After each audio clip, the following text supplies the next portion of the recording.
parler d'un sujet qui moi, m'amuse toujours, parce que, en fait, voilà, c'est vraiment la rencontre avec la condition humaine, parce qu'on me pose souvent les mêmes questions, et il y en a une qui revient tout le temps. On me dit, Natalia, puisque tu dis qu'il faut surexposer toutes ces photos à plus 1,3, alors c'est toujours pareil, hein, c'est pas surexposé en général, c'est surexposé sur la base d'une mesure de l'éclairement. Alors pareil, on m'a envoyé des messages incendiaires en me disant « Oh, l'éclairement, c'est pas un mot français, il faut dire l'éclairage ». Alors non, l'éclairement, c'est le terme que l'on emploie pour la définition de la lumière incidente, c'est-à-dire de la lumière qui va arriver sur un objet, et cet type de lumière, l'éclairement, ça se mesure en lux. Donc voilà, le mot éclairement, c'est pas parce que je cause pas bien le français. Donc lorsqu'on mesure l'optimisation à plus 1,3, c'est évidemment lorsqu'on a bien fait sa mesure, c'est-à-dire lorsqu'on mesure à plus 1,33 l'endroit le plus éclairé de la zone qu'on va photographier, premièrement. Et ça n'a d'intérêt après que si on développe sa photo en courbe linéaire. Alors ça, je l'expliquerai dans une prochaine vidéo, parce que c'est vraiment important, mais là, ça nécessite que je prenne un peu de temps. Donc, je vous montrerai ça dans une prochaine vidéo. Voilà.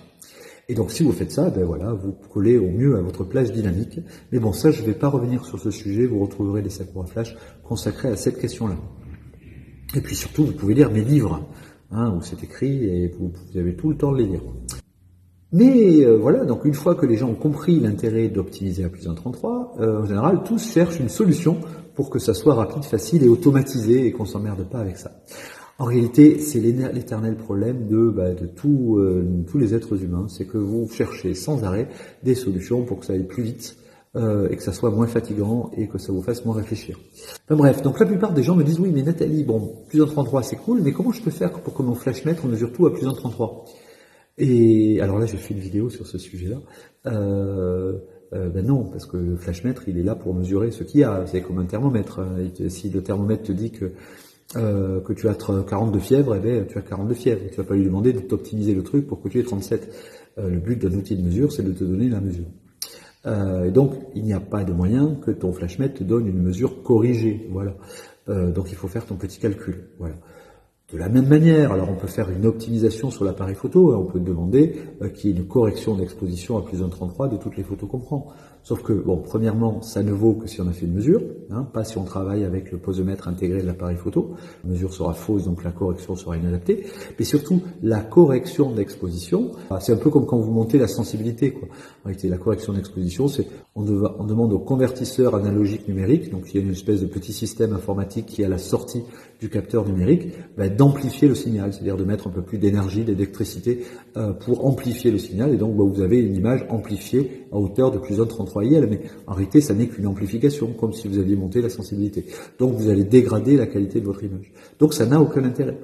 Et en fait, toutes les choses toutes les méthodes qui vont vous permettre de gagner du temps, en réalité, elles vous en font perdre sur une chose beaucoup plus essentielle, c'est sur la création, parce que la création, elle a besoin de lenteur.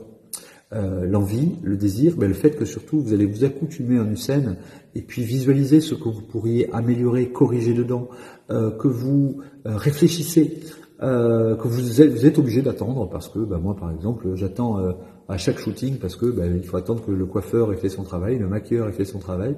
Pendant ce temps-là, j'installe mes lumières, mais en général, c'est déjà prêt, donc voilà, je reste dans mon coin à attendre. En général, c'est des moments où je rêvasse. Et ce petit moment de lenteur, en fait, ça me permet souvent d'avoir des bonnes idées et d'avancer et de créer des choses.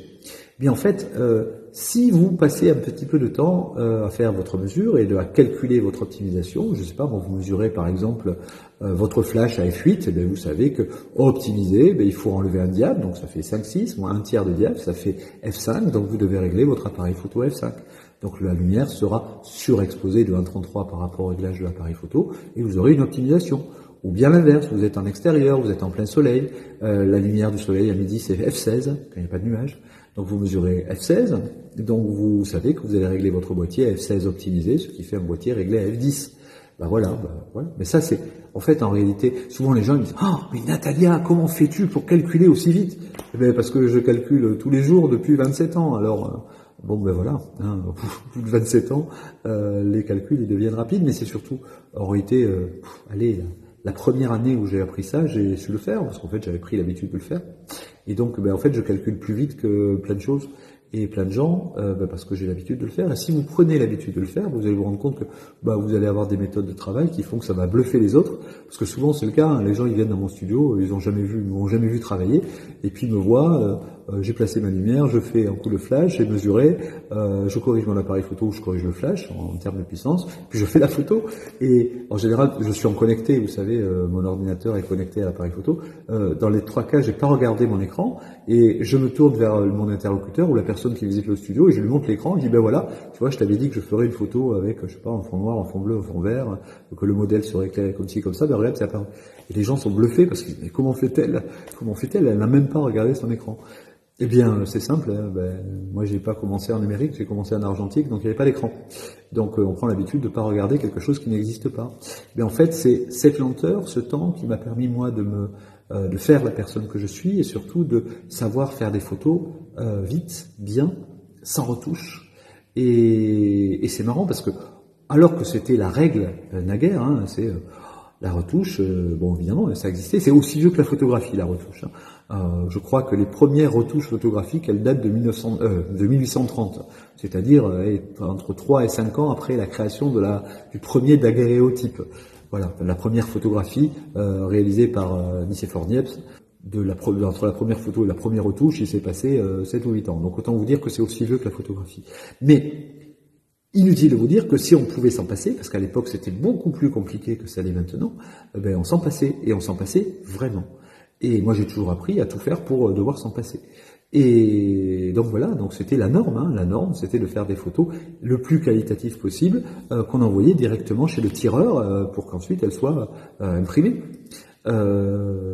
Et maintenant, la norme, non, la norme, c'est si j'ai pas passé 2 heures sur ma photo sur Photoshop, c'est qu'elle est ratée. Voilà, mais en fait, ça fait que nous, on arrive à faire des campagnes publicitaires en 2 jours, quand les autres, ils mettent une semaine. Parce que les autres, ils retouchent.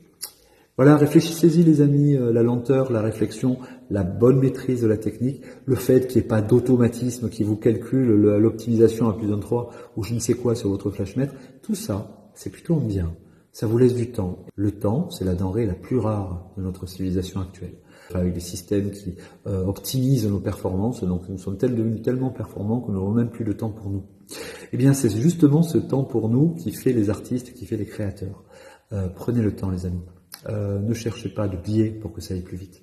C'est justement en prenant les petits chemins écartés qu'on fait des vraies expériences et qu'on vit de vraies aventures et qu'on en sort grandi. Voilà les amis, écoutez, j'espère que ça vous a intéressé. On se retrouve demain pour une prochaine vidéo. Likez-la, partagez-la. Et puis, soyez heureux. Faites des photos. Ciao.